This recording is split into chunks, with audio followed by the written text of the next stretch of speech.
Hey, it's been a while since I've done any poems and whatnot, so I'm going to.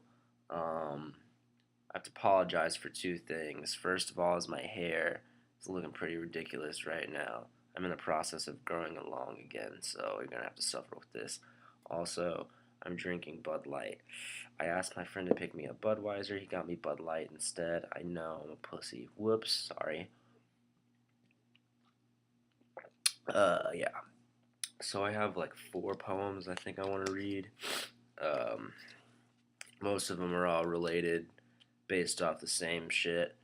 Uh, Sorry if that bothers you, but actually suck my dick. Okay, come on, Nash.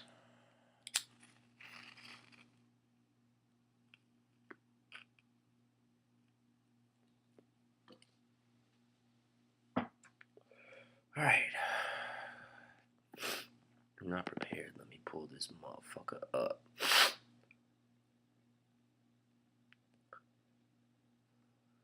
Come on, computer. Alright. This first one is called Lament in a Jug of Wine. It's still not pulled up. Come on. Don't have all day. Come on.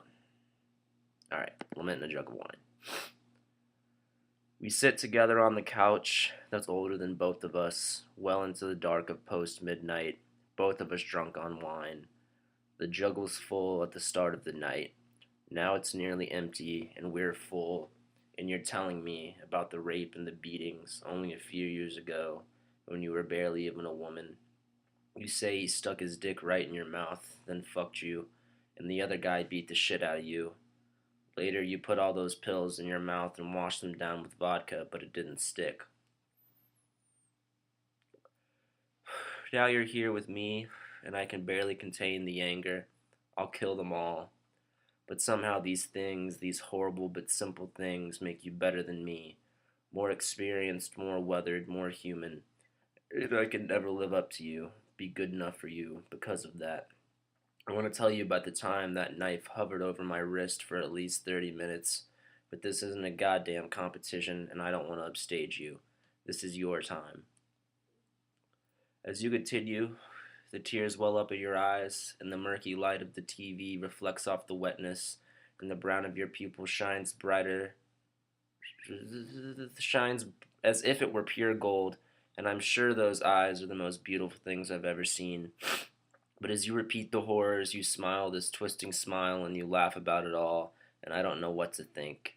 It horrifies and amazes me. I just know that I admire you more than any great writer or monarch or monument. You're braver than I could ever be. When all the words which we probably won't remember tomorrow are done, you rise to leave and I hold you back as you stumble to your shoes and you push me and I can't bear to restrain you after all you've just told me. Please, please be careful, I say. What do you mean? A head-on collision would solve everything. Then you're gone. You don't answer my calls. I lie in bed for hours, more wine on the table beside me, your glass waiting for you on the table out there, but I don't sleep. I have to be at work in 2 hours. The terror seizes me, and there's absolutely no way I can handle the pain of you not making it home. And as I drift off into a few hours of tortured, horrid slumber, I know that I'll probably love you one day. We're just two crazy people, and that's what creates the magic between us.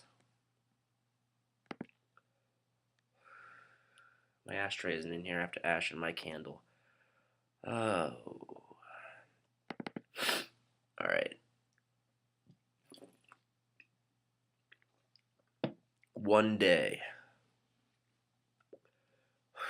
There's some times when you feel so down, more down than the economy and dead folks, and you spend the day with that same girl who's been keeping you down there, the one who severed your relationship, and you drink, and something changes inside you. The two of you aren't 21 yet, so you go to someone who is to get some beer off them, and you've already been on the whiskey and the cognac and the rum when she smokes up all that weed with them while you sip away at the Stella and you forget about all the pain she's been causing you.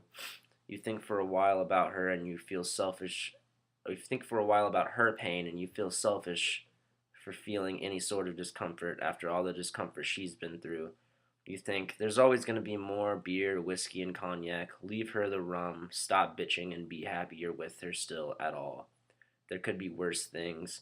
Sure, you can no longer hold her, touch her, kiss her, but you can be with her in her intoxicating presence, stronger than any proof, stronger than any green bud.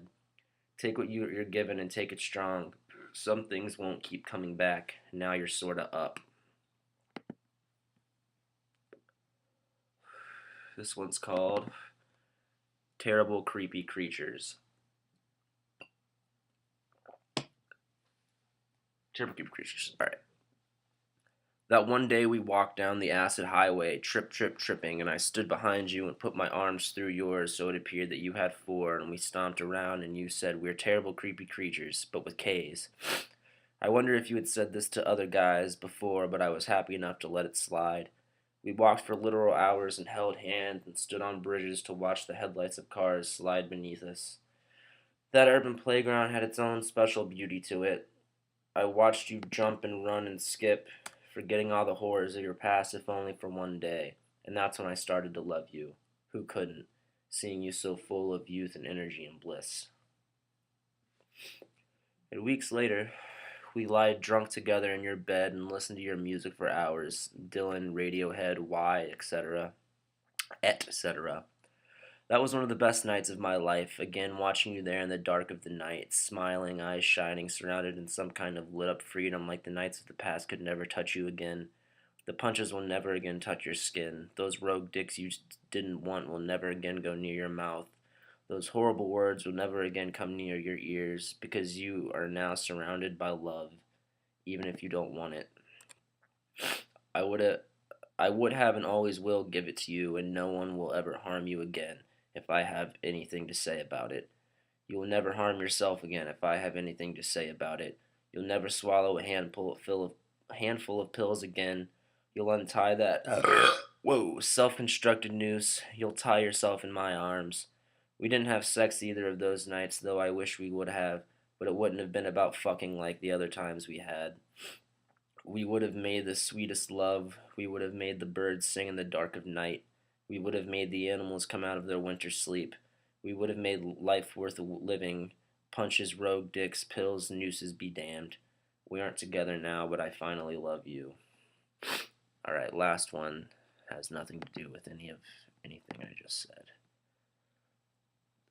Yeah, this next one is based off of something I saw at my old school when I was walking by the hospital on campus. It's called Screwing the Odds, Laughing at the Gods. Probably my favorite poem I've ever written. I saw a man once standing outside the hospital, the IV stand in one hand and a cigarette in the other, screwing the odds, laughing at the gods. The cold didn't bother him. He had only that gown and the hot smoke to shield him from the wind, but he didn't shiver or wince. He stood strong and straight. Pain is optional. He took long drags, savoring. He knew what mattered. You put a man in hospital or jail, you'd better allow him at least to smoke. You take away everything else. Women, drink, sunshine, income. You'd better allow him at least to smoke. Allow at least some meaning while stripping him of all else. And even if that smoke is what put him there in the first place, he's stronger than most, and that he's accepted the inevitable finale of the tragic human drama, death.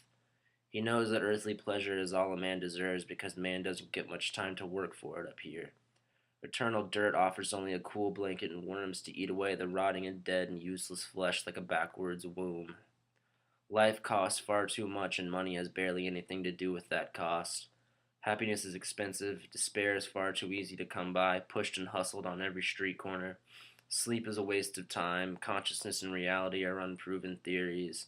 Life is a train on a jagged track, death is everywhere, it is everything.